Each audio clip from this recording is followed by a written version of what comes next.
एक समय की बात है, एक छोटा सा प्यारा गांव था जो घने जंगल के पास बसा हुआ था।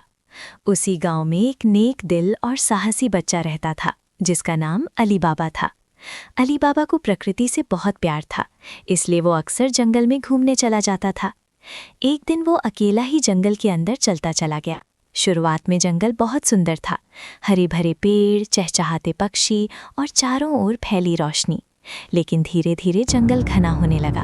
पेड़ों की शाखाएं आपस में जुड़ गईं और चारों तरफ अंधेरा छाने लगा।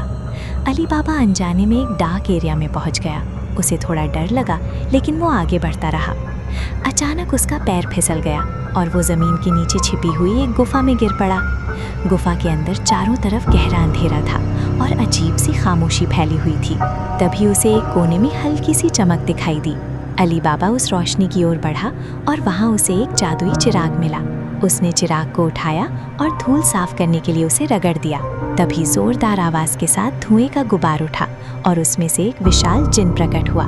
जिन ने गहरी आवाज में कहा, मैं इस जादुई चिराग का जिन हूँ, बताओ तुम्हारी क्या इच्छा है।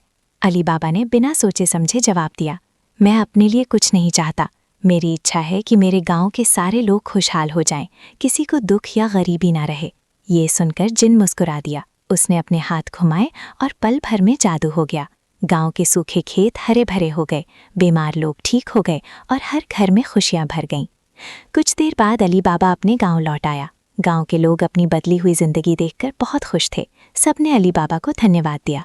अली बाबा ने जादुई चिराग को सुरक्षित जगह पर छुपा दिया ताकि कोई उसका गलत इस्तेमाल ना करे। उस दिन के बाद अली बाबा और उसका पूरा गांव प्यार, शांति और खुशहाली के साथ रहने लगा।